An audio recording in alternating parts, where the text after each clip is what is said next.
Yeah. Hey, I do need you to confirm one thing, Cody, before we let you go, because I've talked about this before. So there was a period in time when I was doing those world album premieres, the WAPs for Canada. I was on the list of like Alan and Dunner and I and a couple of other people would do them.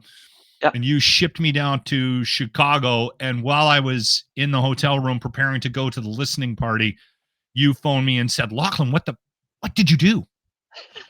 And as it turns out, I had given the CD that you sent me that didn't play for me to a kid to get the music off of it so I could listen to the new Disturbed record, 10,000 Fists, on the plane on the way down so that I could formulate some questions for the band. And the kid went online and put it out on BitTorrents, and it was watermarked. And I said to Cody, I said, "Oh, that doesn't sound very good." And he goes, No, it's not good at all. Like, this is a really bad thing that happened. And I said, "Well, what should I do?" And Cody gave me the worst fucking advice I've ever gotten from anyone and said, "Well, listen, I'll try to keep it under wraps, but go to the listening party and just let's just pretend it didn't happen." So I hopped in the fucking cab. I went to the middle of Chicago, got out of the cab, listening party. The band's playing their Genesis cover, Land of Confusion for Everybody, that was on the record. And as I'm standing there, I get grabbed by 4 huge men, and I get thrown down a flight of stairs and told to leave or I was going to get killed. No, I'm dead serious. So I proceeded to get into the cab, went home, got on a plane, and never did the world album premiere for Disturbed. Now, there was a lot of stuff behind the scenes that happened. Is that a true story? Yeah. You leaked the new Disturbed album. Cody is sitting here laughing about it, has no idea that they whooped your ass down the stairs when you got there. Oh. Hold on. One of the things that happened after that was that record became huge. It was about a month. It was floating around for about a month on BitTorrent sites before it was even released, because I was down there in August and it wasn't supposed to come out until September. I remember all this very clearly. I might even have PTSD.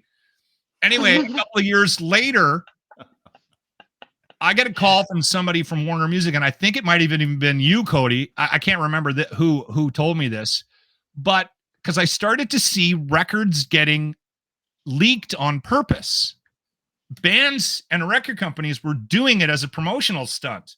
And somebody informed me that my screw up with this kid that worked at the radio station that was really good on computers may have been the impetus for the leaked record. So Lachlan Cross is actually responsible for leaked records based on the success of Disturbed's 10,000 Fists. Well, listen, I didn't hire those guys to throw you down the stairs. It's okay. Well, I got over it. I mean, but it went high. You know, like my boss, Steve Kane, was involved, and they wanted people fired. They wanted me fired. They wanted John, whose CD it was, fired. And but cooler heads prevailed, and I don't wanted me fired. It wanted you fired.